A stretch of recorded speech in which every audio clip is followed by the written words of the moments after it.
The sound of the doctor's verdict ricocheted through the small cabin like a bullet, shattering Julia Lane's world in an instant. "I'm afraid you won't survive childbirth, Mrs. Lane," he said, snapping his weathered medical bag shut with a grim finality that matched the lines creasing his forehead. Outside, the dusty streets of Grass Valley, California baked under the merciless summer sun of 1876, oblivious to how thoroughly her dreams had just crumbled. Julia's hands trembled as they rested on her swollen belly, her baby the child she'd longed for, now a harbinger of her own mortality. At 22, she had never imagined facing death at the moment she would bring life into the world. "You're certain?" she whispered, her voice barely audible above the ticking of the mantel clock. Dr. Winters nodded solemnly, his gray mustache twitching.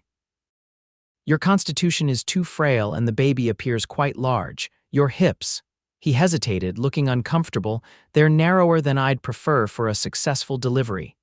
He placed a wrinkled hand on her shoulder. "I suggest you put your affairs in order, Mrs. Lane. I'm deeply sorry." As the door closed behind him, the finality of his words settled over Julia like a shroud. Her husband Thomas had been dead for nearly 7 months now, taken by pneumonia in the bitter winter. The gold mine accident 2 years prior had left him weakened, and though he'd fought to stay alive for her and their unborn child, his body had surrendered in the end. Now Julia was alone, a widow with no family in Grass Valley, carrying a child the doctor believed would be her demise. The following morning, Julia watched the sunrise paint the Sierra foothills gold, her resolve hardening with each passing moment. If these were to be her final months, she would face them with dignity.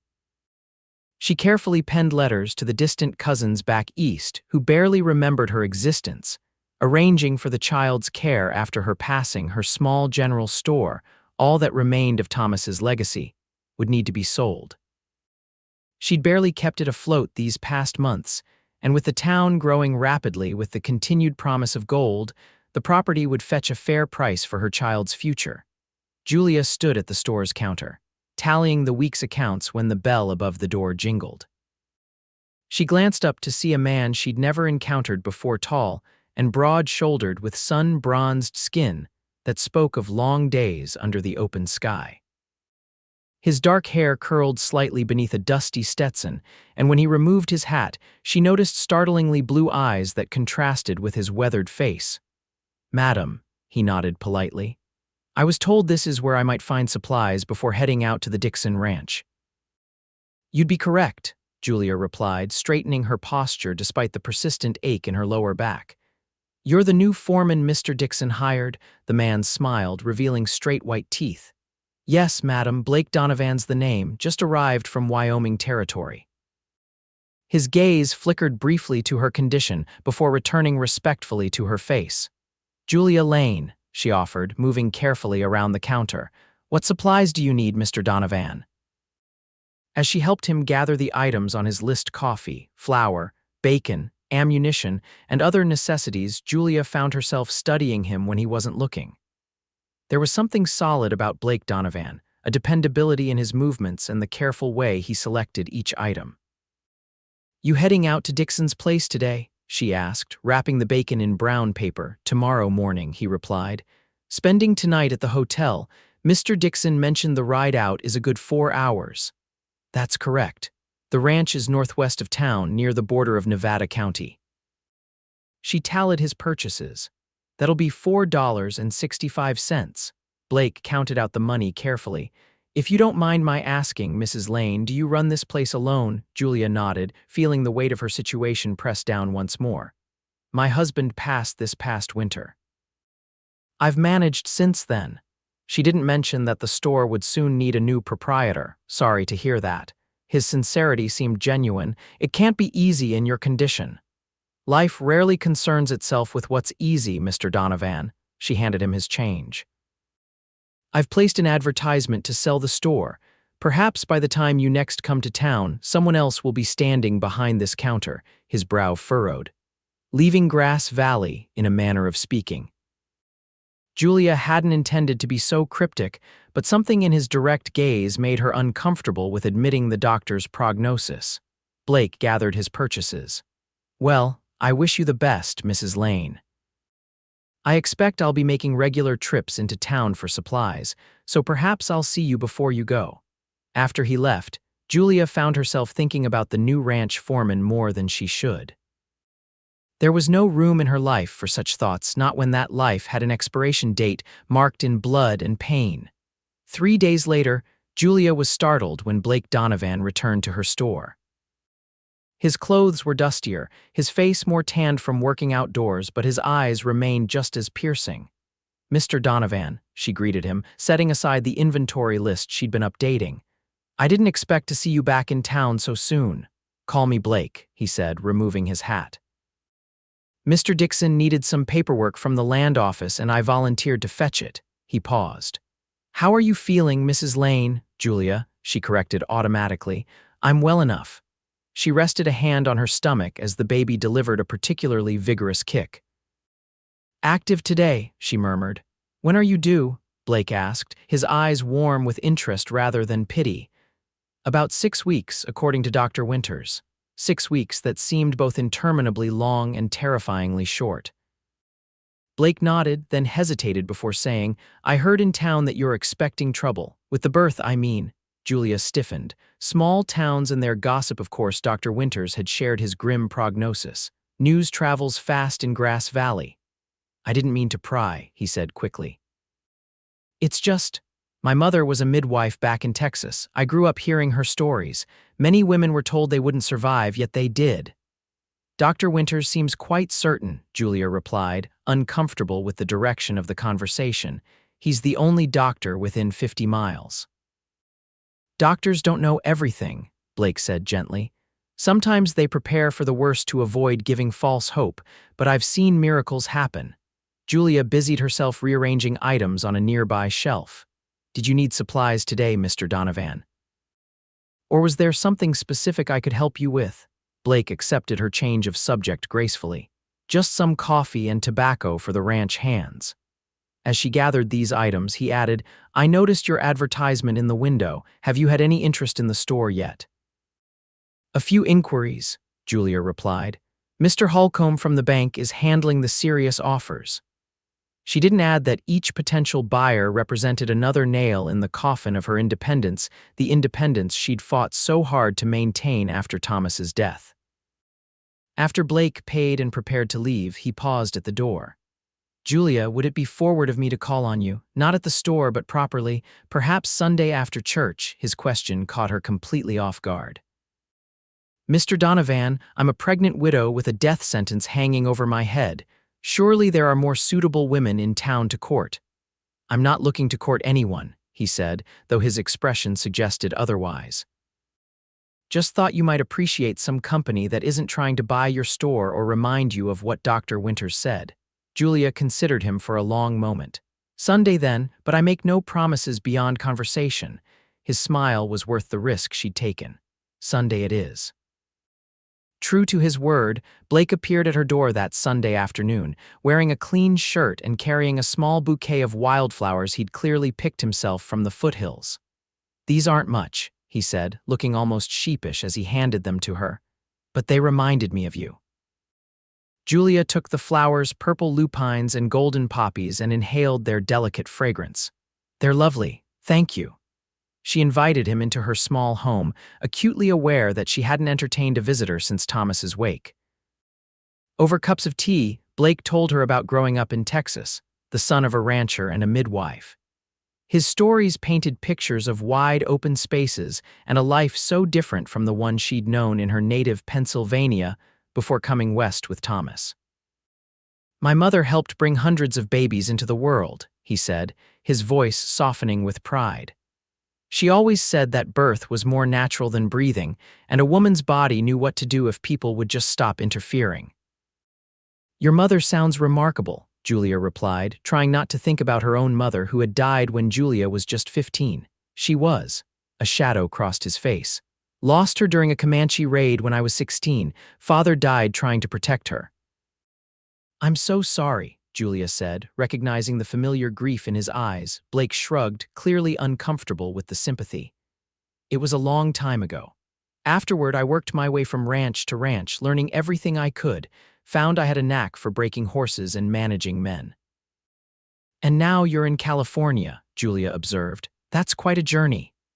I go where the work is, he said. Though I admit I might have found a reason to stay in one place for a while, the intensity of his gaze left little doubt about what or rather who that reason might be. Julia felt her cheeks warm and she focused on pouring more tea. You shouldn't waste your time on me, she said quietly. Whatever this is between us, it can't go anywhere. Because of what the doctor said, Blake leaned forward. Julia, I told you doctors aren't always right. Even if he's wrong, I'm still a widow carrying another man's child, she pointed out. Hardly an ideal situation for a fresh start. I never said I was looking for ideal, Blake replied, just something real. Before Julia could respond, a sharp pain lanced through her abdomen, causing her to gasp and clutch the table edge. Blake was on his feet instantly. What is it? The baby, Julia shook her head, breathing through the discomfort. Just a practice contraction, Dr. Winters calls them. They've been happening for a week or so. Still, Blake insisted on staying until he was certain she was comfortable, helping her to her feet and making sure she could move about without pain. His concern was touching, and despite her better judgment, Julia found herself looking forward to seeing him again. As the weeks passed, Blake became a regular presence in Julia's life. He rode into town at least twice a week, ostensibly on errands for the ranch, but always making time to visit her at the store or her home.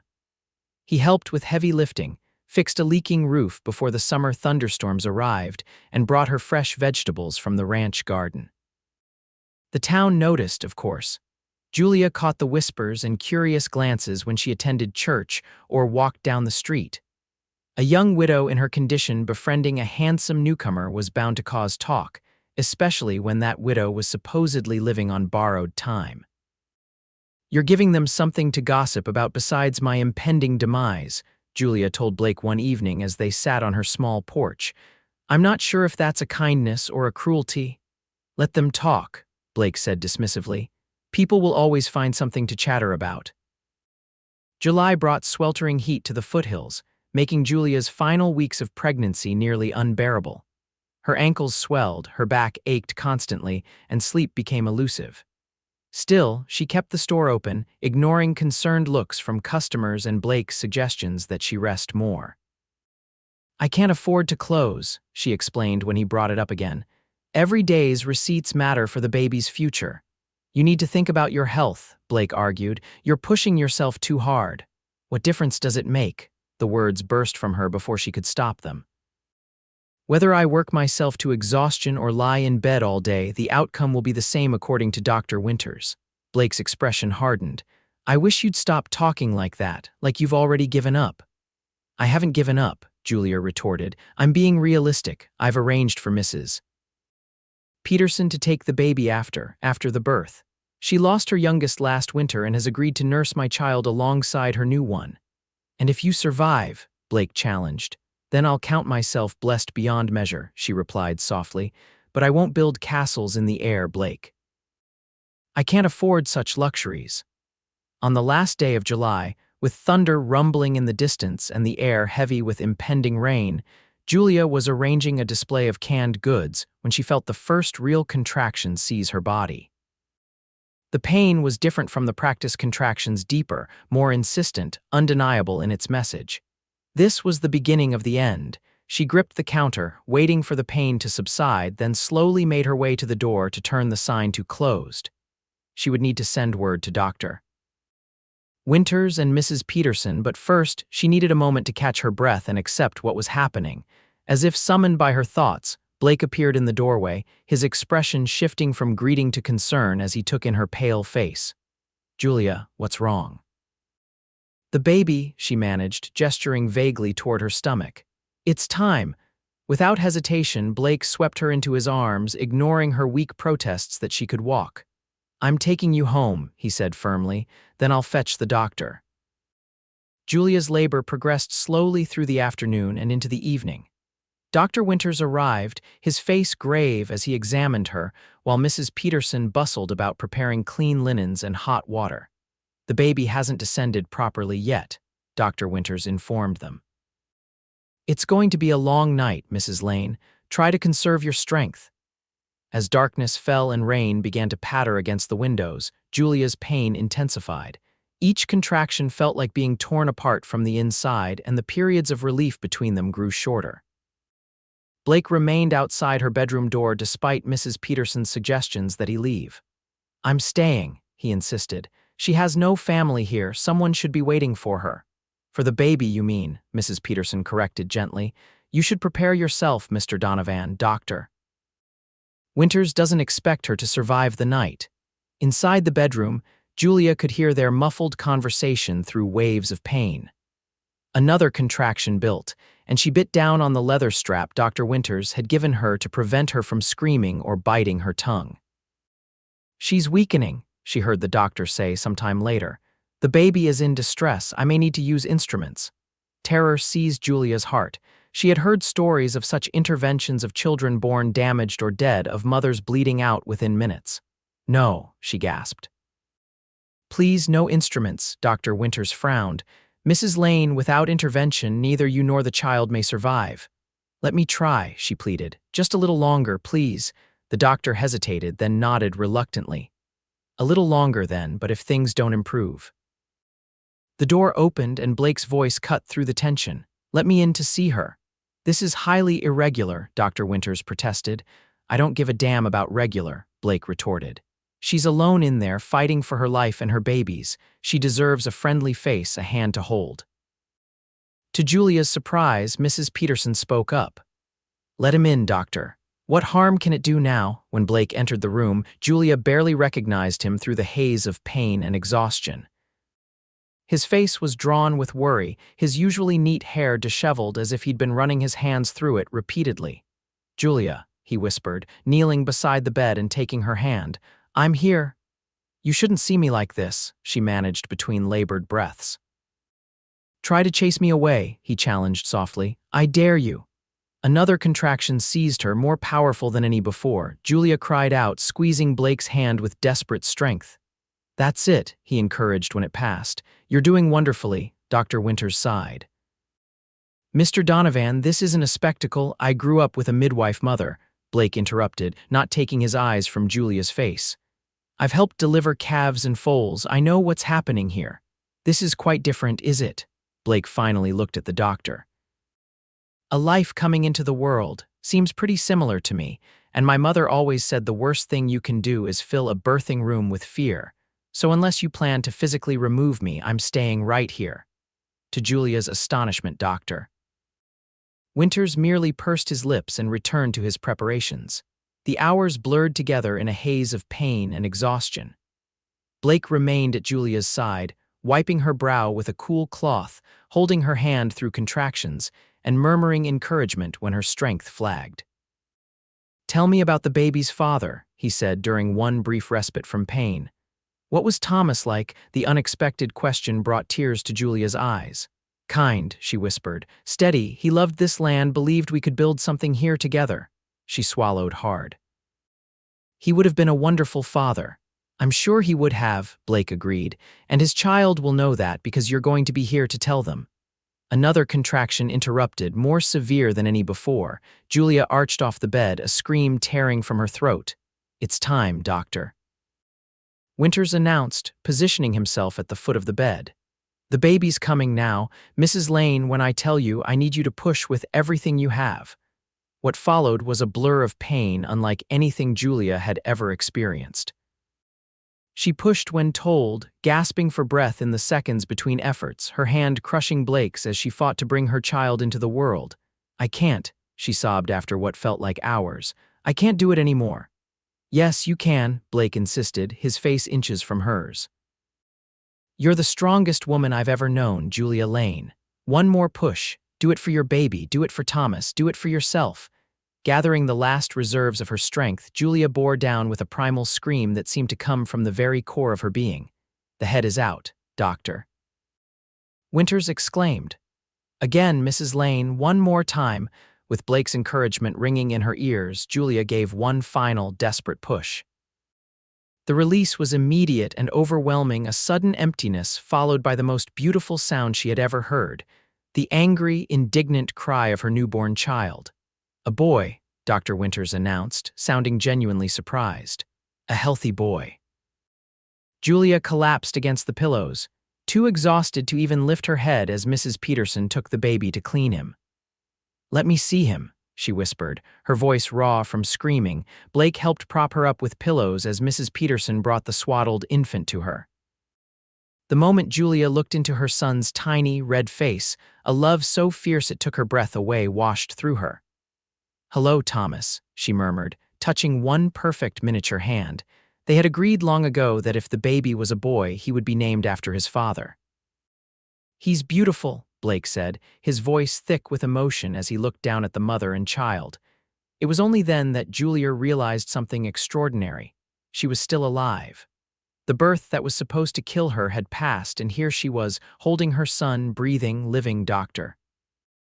Winters approached the bed, checking her pulse with an expression of profound confusion. "I don't understand it," he muttered. "Your bleeding is minimal, your color is good." He shook his head. "It's most irregular." "It's a miracle," Mrs. Peterson declared firmly. The good Lord wasn't ready to take her yet. Julia looked up at Blake, who was watching her with eyes that shimmered with unshed tears. "You knew," she whispered. "You believed when no one else did." "I believed in you," he corrected gently. "The rest was all your doing." In the days that followed, Julia recovered her strength with remarkable speed. Little Thomas thrived, proving himself to be a hearty eater with a healthy pair of lungs. Mrs. Peterson visited daily to help with his care, but it was Blake who became Julia's most constant support. He rearranged his duties at the ranch to spend more time in town, often arriving at her home before dawn to build up the fire and bring fresh milk from the dairy. In the evenings, he would sit with her as she nursed Thomas, telling stories of his travels or reading aloud from one of her books. Word of Julia's miraculous survival spread through Grass Valley. Dr. Winters, after recovering from his astonishment, revised his opinion on her constitution, claiming that the labor itself had somehow corrected her internal deficiencies, an explanation that made Julia roll her eyes when she heard it. "He can't admit he was wrong," Blake observed one evening as they sat on her porch, Thomas sleeping peacefully in a cradle Blake had crafted himself. "Men like that never can." "It doesn't matter," Julia replied. "What matters is that Thomas and I are both here and healthy." Blake nodded, his gaze fixed on the distant mountains. "Have you reconsidered selling the store?" "I've taken down the advertisement," Julia confirmed. "With Thomas to care for, it won't be easy, but the store is our livelihood and our future. I can't give that up." "You could hire help," Blake suggested. "A girl from town to mind the counter while you look after Thomas. Perhaps when he's a bit older." Julia studied Blake's profile in the fading light. "You've been very kind to us, Blake, more than kind. I don't know how to thank you." He turned to face her, his expression serious. "I don't want your thanks, Julia. What do you want?" she asked softly, though she suspected she already knew the answer. Blake reached out slowly, giving her time to pull away, and took her hand in his. "A chance, that's all I ask. A chance to be part of your life, yours and Thomas's. People will talk," she warned, though she made no move to withdraw her hand. "They already do. Let them," he said dismissively. "What matters is how we feel, and I know how I feel about you, Julia Lane." "I think I've known since the first day I walked into your store," Julia's heart quickened. "Blake, I'm still mourning Thomas. I still love him." "I know that," he said gently. "I would never ask you to stop loving him. He gave you the greatest gift, your son. But there's room in a heart for more than one love." He squeezed her hand. "I'm not asking for promises or commitments, just time to see if what I feel for you might someday be returned." Julia looked at their joined hands, then at her sleeping son, and finally back to Blake's earnest face. "I think," she said carefully, "that it already is, at least a little." His smile was like sunrise breaking over the Sierra Nevada, gradual at first, then blindingly bright. A little is more than enough to start with. As summer gave way to autumn, Blake's presence in their lives became so natural that Julia could hardly remember a time without him. He moved from the bunkhouse at Dixon's ranch to a small cabin on the edge of town, allowing him to be closer to Julia and Thomas while still fulfilling his duties as foreman. Every Sunday after church, The three of them would picnic by the Uber River if the weather permitted, or by the fire in Julia's parlor when it didn't. Blake taught Julia to fish, and she instructed him in the finer points of pie-making skills they both agreed would be valuable for Thomas to learn one day. It was during one of these Sunday afternoons in late October, with the trees blazing in autumn finery around them, that Blake first kissed her. Thomas was napping on a blanket beside them, and Julia had been laughing at Blake's recounting of a new ranch hand's disastrous first attempt at roping a steer. The laughter faded as she noticed Blake watching her with an intensity that made her breath catch. Slowly, giving her every opportunity to pull away, he leaned forward until his lips met hers in a kiss so gentle it brought tears to her eyes. When they separated, Blake touched her cheek with a reverence that made her heart ache. "I've been wanting to do that for months," he admitted. "What took you so long?" Julia teased, surprising herself with her boldness.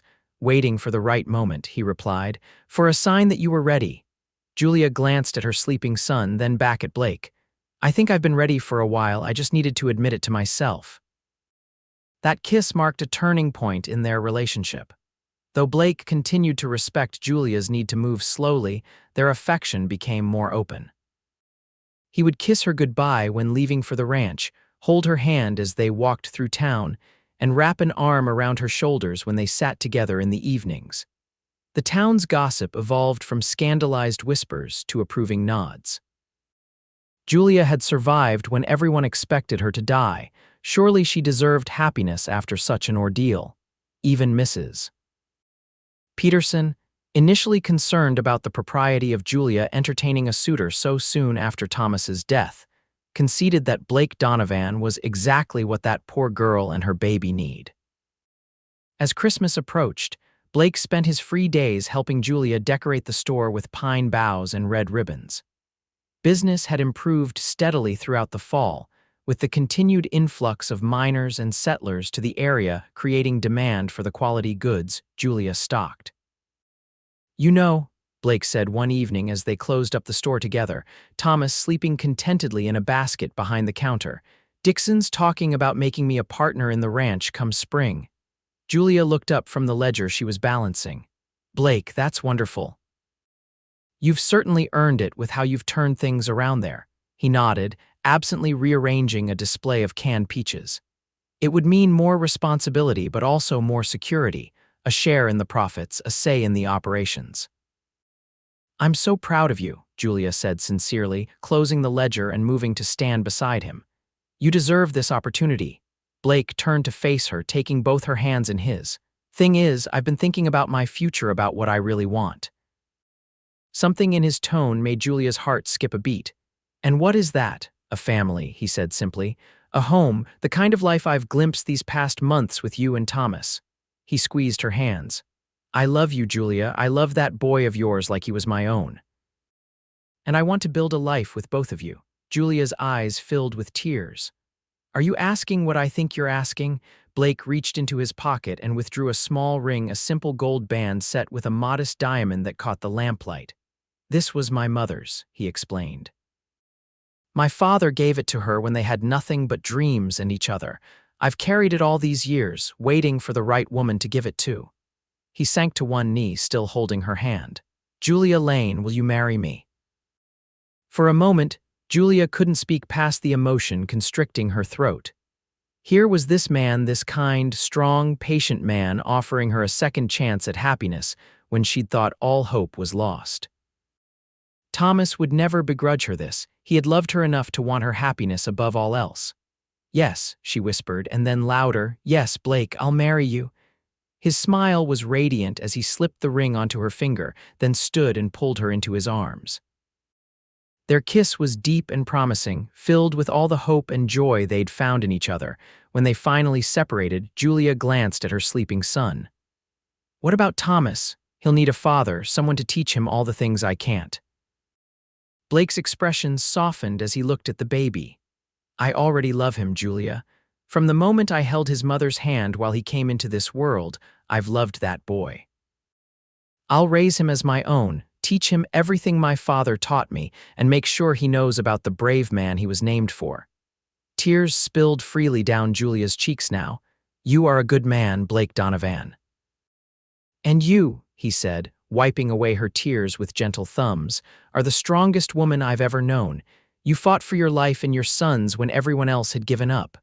How could I not love you for that?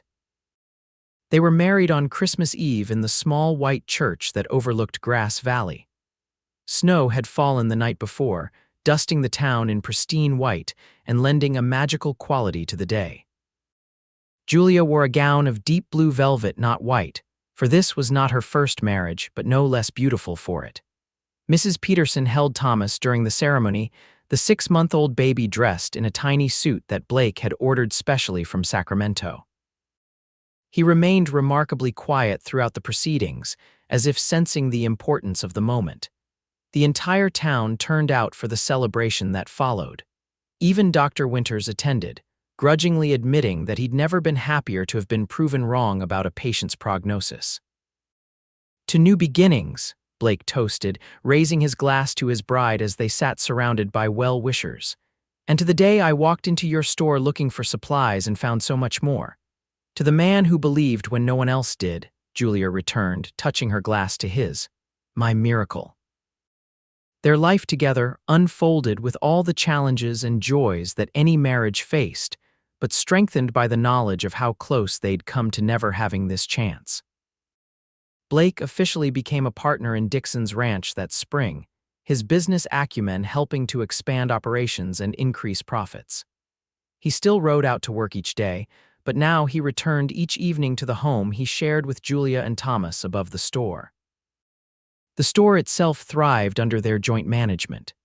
Blake's connections with suppliers in Sacramento and San Francisco allowed Julia to stock more varied and higher-quality goods, making Lane's General Store the preferred establishment in Grass Valley. Thomas grew from a baby to a toddler, learning to walk on the plank floors of the store and charming customers with his ready smile so like his birth father's that it sometimes brought Julia to tears. Blake was patient with these moments of remembrance, understanding that her love for her first husband in no way diminished her love for him. On Thomas's second birthday, as they watched him blow out the candles on his cake with more spittle than breath, Blake wrapped an arm around Julia's expanding waistline. Think this one will be as stubborn as his big brother, he asked, patting the swell where their child grew. If she's a girl, she'll be twice as stubborn, Julia replied with a smile, and twice as loved. Blake kissed her temple. Boy or girl, this child is a blessing we didn't know to hope for. When their daughter arrived that winter, Caroline Elizabeth Donovan, named for Blake's mother, and Julia's the birth was so quick and uncomplicated that Dr. Winters barely made it in time. Julia held her daughter with wonder, marveling at how different this birth had been from Thomas's. No dire predictions this time, she teased the doctor as he packed up his bag. Dr. Winters harumphed. Yes, well, it seems your body figured out what to do after all, though I still maintain that your first delivery was highly unusual. What he means, Blake said after the doctor left, is that he still can't admit he was wrong. Julia laughed, gazing down at their daughter's tiny face. It doesn't matter, we know the truth. As Grass Valley grew from a mining town to a proper city, the Donovan family grew alongside it. 3 years after Caroline, Julia gave birth to twin boys James and Joshua, who brought chaos and joy in equal measure to their household. Blake took to fatherhood with natural ease, teaching the children to ride almost before they could walk, and passing down the stories and skills his own father had taught him. Thomas, though different in coloring from his half-siblings with his father's auburn hair, was every bit Blake's son in the ways that mattered. By the time he was 10, he was accompanying Blake to the ranch regularly, learning the business of cattle and horses with an enthusiasm that made both his parents proud. He's going to run that ranch himself one day, Blake predicted as they watched Thomas confidently directing a young calf into a pen. He has a way with animals that can't be taught. Just like his father, Julia replied, and they both knew she meant Blake, who had become the only father Thomas had ever known. Their life wasn't without hardships. The winter of 1888 brought a blizzard that killed half the ranch's cattle, and nearly took Blake as well when he was caught in the storm while checking on stranded animals. Julia nursed him through the subsequent pneumonia with the same determination she'd once shown in fighting for her own life, refusing to let death claim him. "You're not going anywhere," she told him firmly as she spooned broth between his cracked lips. "We have too much living left to do together." And live they did, through economic downturns and upswings, through droughts and abundant years, through the joys of watching their children grow and the heartaches that inevitably came with life in the often unforgiving West. By the time Thomas married the schoolteacher's daughter in 1896, Lane's general store had expanded to become Lane and Donovan Mercantile, occupying a handsome brick building at the corner of Main Street and Mill Street. Caroline was studying to become a teacher herself, while the twins were following in their father's footsteps, already showing promise as horsemen and ranchers. On the night of Thomas's wedding, after the celebration had ended and the newlyweds had departed for their honeymoon in San Francisco, Blake found Julia sitting alone on their porch, gazing up at the star-filled sky. "Penny for your thoughts," he said, settling into the chair beside hers. "I was thinking about that day in the store," she replied.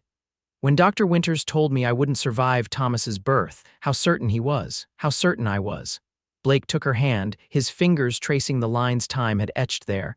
"You believed him because he was the authority." "People tend to do that. But you didn't," Julia pointed out. "You believed something different." "I believed in possibility," Blake corrected. "In hope, in you." He brought her hand to his lips. 20 years later, I'd say that faith was well placed." Julia leaned over to kiss him, marveling that after all these years, her heart still quickened at his touch. "I used to wonder why you stayed that night, why you fought to be in that room with me when everyone expected me to die. Do you still wonder?" he asked. She shook her head. "No. I know now it was the same reason I survived. Love doesn't always make sense, but it's the most powerful force I've ever known." She squeezed his hand. "It saved my life that night, your love, my love for Thomas and our unborn son. It gave me the strength to fight when everyone else had given up." Blake smiled, the same smile that had first caught her attention in a dusty general store so many years ago. "And here we are, 2 decades later, with 4 children, a thriving business, and more blessings than we can count. All because you held my hand when I needed it most," Julia whispered. As they sat together beneath the vast California sky, Julia reflected on the journey that had brought them here. She had once faced death with nothing but fear and resignation. Now, surrounded by the family she and Blake had built together, she faced life with nothing but gratitude and joy. They had proven the doctor wrong, not just about her survival, but about what was possible when fear gave way to hope, when scientific certainty bowed to human determination, and when love, unexpected and unlooked for, changed everything. And as Blake's hand remained firmly clasped in hers, just as it had been on that night when Thomas came into the world, Julia knew with absolute certainty that this hand would hold hers through whatever adventures still awaited them in the years to come. "I love you, Blake Donovan," she said simply. "Yesterday, today, and all our tomorrows." His blue eyes, still bright despite the lines that now surrounded them, met hers with the same steadfast devotion they'd held for 20 years. "And I love you, Julia Donovan. For giving me the family I never thought I'd have.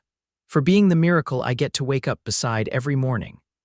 Together, they watched as the first light of dawn began to paint the Sierra Nevada gold, much as it had on that morning so long ago when Julia had resolved to face her fate with dignity.